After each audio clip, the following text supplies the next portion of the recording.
Finalmente fueron despejadas las dudas sobre un supuesto abrazo entre Andrés Manuel López Obrador y sus contrincantes durante el segundo debate.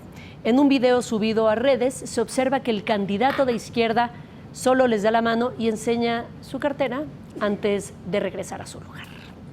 Y ahora sí, como cada martes es tiempo de nuestra mesa con los representantes de los partidos ante el INE y el tema evidentemente será el debate. En el estudio le doy la bienvenida a Camerino Márquez, representante del PRD, a Morelos Canseco, representante suplente del PRI, a Horacio Duarte de Morena y por el independiente Jaime Rodríguez está Javier Náñez. Buenas noches, ¿cómo están? Buenas noches. Hablaremos del debate. Por supuesto. ¿Por qué no empezamos hablando de esta tónica recurrente? Las mentiras en el debate. ¿Quién empieza? Bueno, yo considero que sería importante que en los postdebates pudiera haber una confrontación de fuentes, de datos y sobre todo, pues a partir de cómo se van dando las réplicas, evidentemente el efecto posterior que se da es quién miente o de qué manera se pudo dar la información al respecto. Yo considero que más allá de lo anecdótico o de los hechos que pueden llevarse el postdebate, es la percepción y la información que le deja a los ciudadanos. Para mi gusto, este segundo debate quedó a deber. Había grandes expectativas por el formato novedoso, por interactuar con el público. Lamentablemente el horario, ya hay que decirlo, no fue el más idóneo. Y bueno, la audiencia, en lugar de incrementarse, hay quienes señalan que pudo haber menos audiencia, menos interacción en redes sociales y evidentemente el debate deja temas pendientes. A mí me hubiera gustado más propuestas, más contundencia en cómo ayudar a los paisanos, a todos, a los migrantes. Sin duda. ¿No? Dicen por ahí, difama que algo queda. Salieron después algunas fuentes a corroborar la información que se dio en el debate y hay ciertos datos que tienen imprecisiones. Hay algunas alusiones directas a tu candidato, Horacio. Pues mira, creo que lo que estamos viendo no solo en el debate es una constante. Nosotros pensamos que ha habido una constante de estar queriendo señalar a Andrés Manuel, esta desesperación que tiene tanto el PRI como el PAN de que mantenemos nuestra ventaja en las encuestas, los coloca en estar mintiendo permanentemente. Han inventado de todo, que si Chávez, que si Maduro, que si los rusos, ahora la salud de Andrés Manuel, no pueden sostener, el candidato del PRI no conoce el nombre de su libro, Anaya presume un libro que no existe. Digo, creo que la gente está delineando con mucha claridad quiénes están mintiendo, quiénes permanentemente están atacando, y me parece que frente a eso se está consolidando a alrededor de 40 días quién va a ganar la elección, que es Andrés Manuel López Obrador, y en eso estamos trabajando para que se mantenga esta ventaja. Morelos. El libro se llama El México que merecemos y hay una circunstancia que se ha explicado a lo mejor no suficientemente, Horacio, pero el libro tenía pensado llevar un título que por coincidencia con una publicación coetánea utilizó ese nombre y hubo que buscar un nombre distinto. Y el libro estará, y se los regalaré con mucho gusto, a disposición pasado mañana. Yo pienso que hay que distinguir, desde luego, entre opiniones que se dan en un debate, que plantea propuestas, plantea ideas, plantea hacer una vinculación con los puntos de vista de los electores con respecto a los temas tratados, y lo que pueden ser matices o señalamientos de que alguien dijo o no una mentira. Porque a mí me parece que también es algo que a veces se saca de contexto si alguien deliberadamente mintió o hay matices en las afirmaciones que se hicieron. Y sí coincido con Camerino. Estamos evolucionando en el formato del debate y muchos de nosotros esperábamos que la interactuación de los ciudadanos con los candidatos fuera continua, fuera la pregunta y fuera la repregunta y tuviera otros elementos. Quizás yo leí mal la intención, pero me parece que es algo que debe trabajar. El debate quedó a deber, quizás porque es un formato nuevo, pero yo creo que el debate quedó a deber porque los candidatos se dedicaron nuevamente a descalificarse. Había un montón de temas sobre los que hacer un montón de propuestas y no los vimos, Javier. Sí, a mí me parece muy lamentable cómo se desarrolló este segundo debate, no necesariamente por el formato, sí estuvo mejor el primer formato, pero esa no es la razón. Realmente se demostró que muchos candidatos, bueno, en particular uno, cualquier persona que vio el debate ya sabrá a quién me refiero, para los que no lo vieron. tenía ni idea de lo que estaba hablando en el tema y se dedicó a justificar la ausencia de políticas exteriores que tenía, hablando de que la mejor política exterior es la política interior. No, eso demostró una ignorancia importante en el tema y además de esto, se prestó el candidato López Obrador a las descalificaciones con Ricardo Anaya, llegar a decirse apodos, intercambiar insultos. Bien señala mi candidato en el debate que los tres estaban peleando para ver quién era menos corrupto que el otro. Quizás Asimismo, no lo hubo alusiones manifiesta. al Bronco porque no las consideraron necesarias. Pues Eso en es realidad, lo yo que creo que lo que suena. en realidad las descalificaciones eran sobre el tema de corrupción y como el Bronco no tiene este tipo de escándalos ni nada detrás de estar postulando gente con antecedentes polémicos como el del candidato del partido político Morena, pues no hubo necesidad tampoco de que contestara eso, ¿no? El Bronco se dedicó a hacer propuestas porque eso es lo que quiere la gente. Nosotros leemos los comentarios, somos sensibles a la ciudadanía y ellos no quieren ya más descalificaciones, Horacio. quieren propuestas y lo hicimos. Pues mira, nosotros sabíamos que la mayoría de ataques vendrían contra Andrés Manuel. Ahí hay mucha numeralia de cuántas veces el señor Anaya sigue obsesionado con Andrés Manuel, cuánto el candidato alicaído del PRI, José Antonio Meade, y bueno, hasta el llamado Bronco. Hubo un ejemplo, el caso de Néstora Salgado, una candidata de Morena que de manera ruin, el señor Meade presentó una supuesta declaración cuando ya el grupo de relator de la ONU en materia de desaparición forzada señaló que no hay ningún elemento. Y los jueces que tanto alegan el PRI, que defienden las instituciones dijeron que no hay ninguna responsabilidad con la compañera Néstora. Vamos a presentar, por cierto, una denuncia por violencia política contra José Antonio Meade, pero más allá de eso, insisto, sí hay permanentemente una desesperación de parte de los candidatos del PRI y del PAN, porque pues no prende su campaña y ya se les está acabando el tiempo, no se pusieron de acuerdo para ver quién nos iba a enfrentar, van a seguir en esa dinámica y nosotros sostenemos que de aquí a lo que falta de la elección las tendencias no se moverán, más bien van a disputar el segundo o el tercer lugar.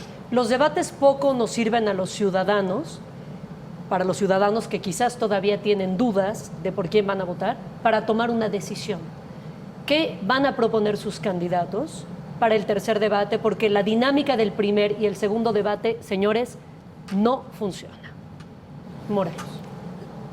Las propuestas constituyen el elemento esencial del debate y nuestro candidato Pepe Meade irá al tercer debate como fue al primer debate y como fue al segundo debate, con propuestas y con planteamientos de políticas públicas, con esquemas integrales de concepción de los problemas y de las soluciones factibles. No es posible hacer señalamientos simples, lisos y llanos para resolver problemas complejos como por ejemplo el que se trató en el segundo debate de la migración de hermanos centroamericanos hacia nuestro país o hacia los Estados Unidos de América. Me parece que sí es una escuela lo que ha ocurrido como aprendizaje en los debates. Desde luego que hay estrategias, no es un formato en el cual, y no nos debe parecer ajeno, haya imputaciones, haya señalamientos y haya planteamientos. El señalamiento que se hizo específicamente con relación a la señora Néstora Salgado, y desde luego están los medios jurídicos a la disposición, nosotros creemos en el vigor de las instituciones y ahí están esos medios jurídicos, obedece a un señalamiento de que debido a deficiencias, a errores en el cumplimiento del principio del debido proceso, las víctimas estiman que quien les privó de la vida y quienes pidió rescate para recuperar su libertad, sí cometió esas conductas. Y nosotros defendemos el punto de vista que fue expresado por las víctimas. Bueno, a mí me parece importante que vayamos entrando a la cultura del debate y que haya libertad para expresar las ideas y debatirlas con toda firmeza, pero con rigor, con objetividad, pero que prevalezca el espíritu de la propuesta para que México pueda construir verdaderamente ciudadanía. Camarino, ¿No? yo aquí quiero interrumpirte, perdóname. Vimos algo que se cuestionó también cuando Anaya saca un par de fotografías, una de las cuales se le cuestiona en un video que circuló por redes sociales, está editada, donde la alusión de la revista Proceso que se hace a él no aparece en esa fotografía, pero sí aparece la que se hace contra Andrés Manuel. Sí, también sacó una fotografía muy ilustrativa del saludo de Peña Nieto con Donald Trump, Pero hablemos... que marca el tema de la relación de Estados Unidos y la subordinación que este gobierno ha tenido hacia Donald Trump. Pero ¿por qué no hablar de lo constructivas, de las constructivas de las, si es que son pruebas? Yo considero que la revista Proceso es una revista de mucha importancia, que hoy juega un papel de promover un candidato que en el anterior y en el reciente pasado tenía un papel imparcial, que nos parece importante que esa revista lo siga teniendo. ¿Pero por qué editaron ese fragmento? Considero que pues, era una decisión de ellos, yo no conozco las razones. Finalmente lo que quería exhibir en esa revista o en esa portada de la revista era que tanto hay alusiones de que hay elementos negativos en una coalición como en otra, es evidente. O sea, la coalición de Morena no quiere decir que todos sus perfiles no estén involucrados o no hayan estado en señalamientos de corrupción. Javier, en este quería país, apuntar algo al el gran respecto. tema es cómo combatimos la corrupción y atraviesa también por los partidos y los actores políticos. Sí, pues este realmente es un caso más de las mentiras de los partidos políticos. Queda clarísimo y por sentido común que no pusieron la imagen completa porque la parte de arriba hablaba mal de Ricardo Anaya. Entonces, pues nada más le quitaron esa parte y usaron lo que sí les servía, ¿no? Y yo no creo que nada más las mentiras en los debates lleguen a esto. Yo creo que las mentiras también llegan al hecho de hacer propuestas que son inviables, y en este sentido yo sí quiero señalar que prácticamente todos los candidatos en el segundo debate propusieron rebajar impuestos, pero ninguno más que Jaime Rodríguez Calderón es el que dice cómo va a solventar esta disminución de impuestos. Entonces, Javier, si Jaime no tiene delito que perseguir y es el candidato idóneo, ¿por qué no levanta en las encuestas? Bueno, pues realmente tiene que ver con muchos factores. En primer lugar, las candidaturas independientes, como ya se ha señalado en muchas de las otras mesas, tenemos una limitación muy importante en el tema de financiamiento público. Los partidos políticos reciben 12,000 millones de pesos para este año para que hagan sus campañas. A nosotros nos dieron 7 millones y por congruencia renunciamos a los 7 millones de entrada. Por otro lado, pues también tenemos candidatos que llevan 18 años haciendo campaña, que pues eso obviamente nos pone a nosotros en una situación desventajosa porque nosotros llevamos apenas un mes y empezamos tarde porque el INE nos quiso sacar de la jugada. Pero eso quiere decir entonces que el Bronco no tiene posibilidades de ganar. No, por supuesto que sí tenemos. De hecho, en Nuevo León nosotros empezamos con un 2% de la preferencia y el día de la elección ni la suma de los votos de todos los otros candidatos, si lo sumabas, no eran suficientes para ganarnos. Y yo, para que no sea pura crítica con el partido político Morena, yo sí quiero coincidir en que no es justo lo que se hace con el tema de esta persona que es candidata de Morena, que ya... pues la justicia ya determinó que no había una cuestión que perseguir, pero sí se me hace un poco incongruente que en este caso digan que respetan las instituciones y el fallo del tribunal, pero cuando el fallo del tribunal nos benefició a nosotros en el tema de recuperar la candidatura, ahí sí dijeron que el tribunal estaba mal. Entonces nada más hay que ser congruentes, por favor. Horacio, Bueno, nos quedan un par de minutos. Muy rápido, a ver. Miente el representante del PRI cuando incluso ahorita hace que se le quitó la vida a las víctimas. Digo, ya Mid decía que era secuestro. No la vida. Ahí está el video. Privación de la libertad y ahí dijo recuperar la de vida. la vida supongo que fue un equipo. Privación de la libertad Dijo y la vida. recuperación Pero, a ver, mediante rescate. Pero más allá de esa lapsus que, digo, se acepta. Gracias, Horacio. A ver, la opinión 56-2015 del Grupo de Trabajo de Detención Arbitraria de la ONU, por cierto, era un tema de migración y organismos que se vio en el debate, señaló con claridad que la detención de Néstor Salgado en México era una persecución política por su trabajo de defensa en favor de las comunidades indígenas. Eso es lo que dijo la ONU. Los jueces mexicanos decidieron que no había delitos y no es porque hubiera inconsistencias judiciales. Esa es una falsedad de José Antonio Meade que ha dicho. no había delito simplemente, no es que no lo cuadraron bien. En ese sentido nosotros sostenemos que los debates pues se prestan precisamente a veces a decir mentiras, digo, en cadena nacional, y creo que en eso José Antonio Meade pues cayó en la trampa de querer golpear a Morena, querer golpear a Andrés Manuel, como lo vino haciendo en toda la campaña, y yo creo que José Antonio Meade debía recapacitar. Ya está en tercer lugar, no prendió ni su campaña del miedo. El asunto es si preguntarle al PRI, ¿va a declinar a favor de Anaya? ¿Cuándo va a declinar a favor de Anaya? Porque creo que sería la salida más decorosa que les queda en este momento. No será esta noche cuando lo sepamos, porque se nos termina el tiempo. Camerino, Javier, Horacio, Morelos, muchas gracias. Gracias, muy amable. Esperamos un tercer debate de mayor nivel.